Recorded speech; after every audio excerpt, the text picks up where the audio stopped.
5 horas depois que o fogo foi controlado, ainda havia muita fumaça saindo dos escombros da academia de ginástica. As chamas começaram por volta da 1h da manhã, no segundo pavimento do prédio. O estabelecimento foi inaugurado há uma semana. Os bombeiros chegaram rápido até o local. Levaram cerca de 6 minutos. Mas o fogo já havia destruído praticamente tudo.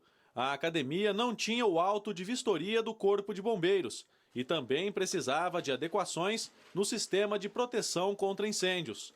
Os proprietários receberam um comunicado no dia 29 de março para modificar o projeto, mas não cumpriram a determinação. Em conversa aqui com os policiais do bombeiro, eles acham prematuro afirmar que começou na academia. Então, por hora, a gente não vai fazer nenhuma afirmação até apurar melhor os fatos. A fumaça e o calor provocados pelas chamas também afetaram prédios vizinhos. Eles foram interditados. Um deles, um edifício residencial de 25 andares. A parte do subsolo está inundada pela quantidade de água que desceram dos andares superiores, então essa parte de eletricidade ela está totalmente afetada, portas dos elevadores foram queimadas e no 6º, no 7º e no 8º andar a estrutura sofreu um certo comprometimento, que não vem a afetar como um todo o prédio em si, não há risco de colapso na estrutura do prédio. Pelo menos 100 pessoas foram atendidas no local, 30 tiveram de ser levadas para hospitais da região, com queimaduras e intoxicação por fumaça. Muitos moradores estavam dormindo quando o incêndio começou. E saímos sem nada, saímos com a roupa do corpo. Os vidros estourando todos, entendeu? Foi realmente um horror. No local não havia escadas contra incêndio e botijões de gás dentro de alguns apartamentos pegaram fogo. Nós tínhamos muitos botijões e em alguns apartamentos que ficaram até mais destruídos, com o derretimento da mangueira do botijão, ele acabou funcionando ali como um ativador, né? Vira um maçarico realmente. No começo da tarde, a Defesa Civil liberou alguns moradores para entrar no prédio. Segundo o Ministério Público, além dos donos da academia, a Prefeitura de São Paulo também poderá ser responsabilizada pelo incêndio, já que era dela a obrigação de fiscalizar se a empresa tinha ou não o alvará de funcionamento. O Brasil deve produzir mais de 184 milhões de toneladas de cereais, leguminosas e oleaginosas no ano que vem. A estimativa é do IBGE. Se a safra se confirmar, será 1,4% menor do que a deste ano. Arroz, milho e soja são os principais produtos. E a produção industrial cresceu 2% na comparação de setembro deste ano com setembro do ano passado. Segundo o IBGE, os estados com maior desempenho foram a Bahia, Rio de Janeiro e Goiás. A maior queda foi em Pernambuco. Vamos a São Paulo, com Luiz Nassif. Os dados de produção industrial do Brasil mostram ainda o setor andando de lado, mas muito desaquecido. Se teve um conjunto de medidas ao longo do ano, como desoneração de folha, IPI e tudo mais. Agora o setor não reage pela seguinte razão. De um lado, você tem uma melhoria, uma manutenção do mercado de consumo aquecido, mas a competição com os produtos externos está desvantajosa para nós em função do câmbio. Então, esse aumento de consumo acaba sendo absorvido aí pelas importações, especialmente as chinesas. Nos Estados Unidos, você tem alguns indicadores mostrando a recuperação da economia americana. E aí você tem um jogo interessante. Quando se constatar a recuperação de fato da economia norte-americana, o que vai acontecer é que o Banco Central norte-americano vai tirar aqueles estímulos à economia interna, aquele excesso de dólares que ele jogou no mercado.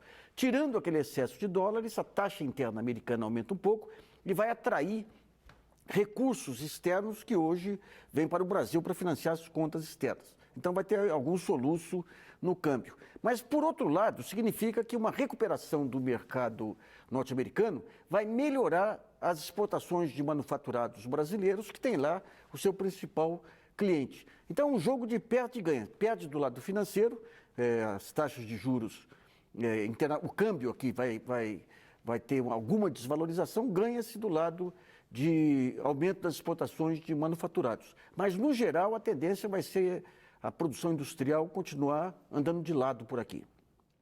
O Conselho de Administração da OSX, empresa de construção naval do grupo de Ike Batista, aprovou hoje o pedido de recuperação judicial. Esta é a segunda companhia do empresário a tomar essa medida. Na semana passada, a petroleira OGX entrou com o pedido de recuperação judicial por não conseguir negociar com os credores. O instrumento permite que uma empresa em crise financeira se mantenha aberta enquanto tenta pagar as dívidas. A Receita Federal liberou hoje a consulta ao sexto lote do imposto de renda. É o segundo maior do ano, com um total de 2 bilhões e 100 milhões de reais. Lotes residuais de anos anteriores também podem ser consultados. O dinheiro entra na conta do contribuinte no próximo dia 18. Para saber se a sua declaração foi liberada, acesse receita.fazenda.gov.br ou ligue 146. O último lote da restituição sai no mês que vem. O período de chuva liga o sinal de alerta para os deslizamentos. Minas Gerais é o estado brasileiro que mais registrou ocorrências desse tipo no ano passado. O relevo da cidade, aliado à ocupação desordenada das encostas, é um fator de risco para a ocorrência de deslizamentos de terra. Um problema que se agrava na temporada de chuvas. Em Belo Horizonte, existem hoje 2.769 edificações em locais de risco ou alto risco de deslizamento. Essas áreas representam 5% do território da capital. Os dados fazem parte do último diagnóstico de áreas de risco de vilas e aglomerados realizado pela Urbel. Ao longo dos últimos anos, esse mapeamento da cidade, identificando pontos críticos para a ocorrência de acidentes, tem ajudado a Prefeitura a implantar ações preventivas para reduzir o risco nas comunidades. A realização de obras como a construção de muros de arrimo em locais com maior probabilidade de deslizamentos tem sido uma medida eficaz. Engenheiros e geólogos da Prefeitura fazem a vistoria das moradias e identificam o perigo. Na casa de Dona Alexandrina, ele existe. Ela foi construída junto ao barranco e o terreno pode ceder com facilidade. A gente tem todas as evidências aqui nesse local. Nós temos a própria altura do talude, a distância, o afastamento da residência, o lançamento de água e esgoto na crista do talude. Toda essa situação já mostra que um escorregamento pode ocorrer aqui nesse local. Na vistoria, quando se detecta um risco alto e muito alto, aí já é uma necessidade de intervenção.